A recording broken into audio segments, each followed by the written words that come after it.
911. ¿Cuál es su emergencia?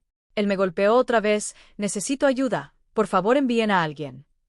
Pero cuando los operadores de emergencias le pidieron su dirección, la mujer hizo una pausa de casi 10 segundos antes de dar una ubicación que no existía. Un caso de violencia doméstica que parecía sencillo estaba a punto de desmoronarse en algo mucho más inquietante. 3 horas antes de esa llamada al 911, una mujer entró en la comisaría local con moretones visibles en su mejilla izquierda y lo que parecían marcas de dedos alrededor de su muñeca. Dijo a los agentes que su novio la había agarrado durante una discusión sobre dinero y la había empujado contra la encimera de la cocina. Los detalles parecían coherentes. Conocía su nombre completo, su horario de trabajo e incluso describió la distribución del apartamento compartido hasta el punto de mencionar la pintura desconchada en la puerta del dormitorio. Cuando el primer agente llegó a la dirección proporcionada, encontró un terreno vacío donde supuestamente debía haber una casa. Los números de la calle no coincidían con ninguna propiedad residencial en la base de datos del condado. Su cámara corporal captó el momento en que informó por radio: Unidad 47 a control, estoy en la ubicación proporcionada por la llamada. No hay ninguna estructura aquí, solo un campo vacío. Los moretones eran reales. El miedo en su voz en la grabación del 911 era genuino. Pero la ubicación donde afirmaba que ocurrió la agresión no existía. Cuando la policía revisó su identificación de la visita inicial a la comisaría, la dirección registrada estaba a 40 millas de distancia, en otro condado. La inconsistencia era inmediata e innegable. No una simple confusión, sino algo mucho más inquietante. Una investigación de violencia doméstica normalmente implica que varios agentes llegan al lugar, interrogan por separado a las partes y buscan evidencia física. Pero no había apartamento que registrar, ni novio que localizar, ni testigos que entrevistar. Solo una red cada vez más compleja de inconsistencias. 2 días después del informe inicial, el detective Martínez recibió una llamada que lo cambiaría todo. La mujer había regresado a la comisaría, esta vez acompañada por su hermana, diciendo que necesitaba añadir detalles a su declaración. Pero cuando los agentes revisaron las imágenes de la cámara corporal de su primera visita, descubrieron algo preocupante. Durante esa entrevista inicial, había descrito con seguridad la distribución del apartamento, mencionando un grifo de cocina roto y una puerta del dormitorio que se atascaba. Ahora, sentada frente al detective Martínez, describía un apartamento completamente diferente. Las inconsistencias no eran sutiles. En su declaración original dijo que la agresión ocurrió en la sala de estar tras una discusión sobre el trabajo de él en un taller mecánico. 2 días después, afirmó que ocurrió en el dormitorio tras una discusión sobre dinero que él le debía a su hermano. Cuando se le pidió explicar la discrepancia, hizo una pausa de unos 15 segundos antes de decir que estaba confundida por el trauma. Su hermana asentía en señal de apoyo, pero algo en su expresión sugería que también estaba escuchando esos detalles por primera vez. El detective Martínez llevaba 12 años trabajando casos de violencia doméstica. Este caso se sentía diferente. Las lesiones de la mujer eran innegablemente reales, su angustia emocional genuina. Sin embargo, cada detalle verificable que proporcionaba conducía a callejones sin salida o contradicciones. El punto de inflexión llegó cuando el detective decidió revisar las redes sociales de la mujer. Lo que encontró en las publicaciones de la semana anterior a la supuesta agresión lo obligaría a reconsiderar todo lo que creía saber sobre el caso.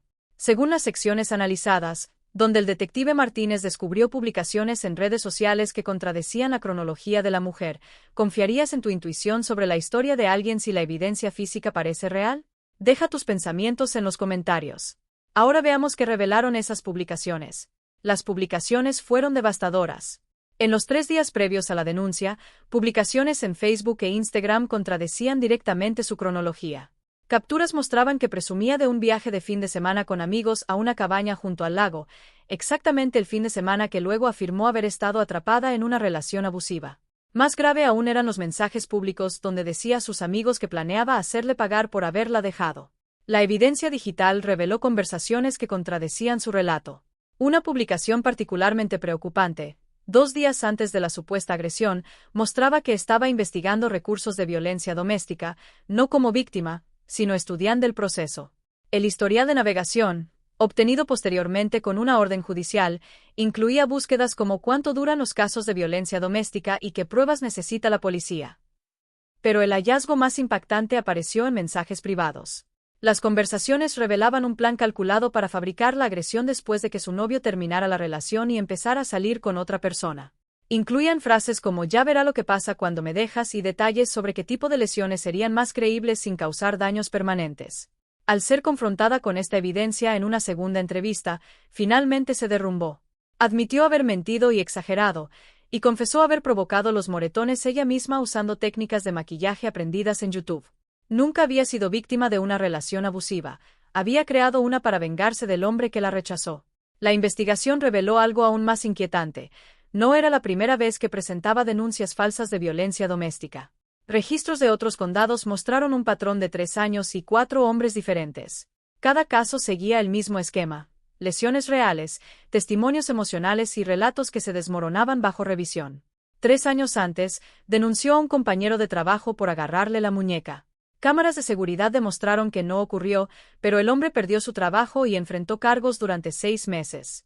Otro caso involucró a un vecino al que acusó de empujarla. La investigación mostró que se había causado las lesiones ella misma golpeando un martillo contra una puerta del baño.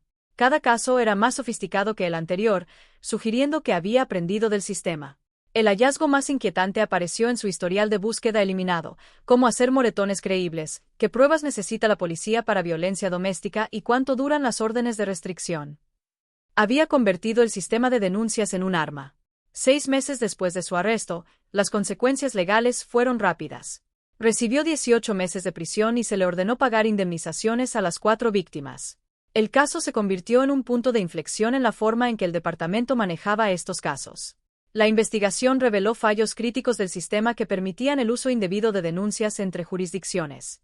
Se implementaron verificaciones cruzadas obligatorias y nuevos protocolos de formación. La tragedia real emergió al descubrir el impacto en víctimas reales.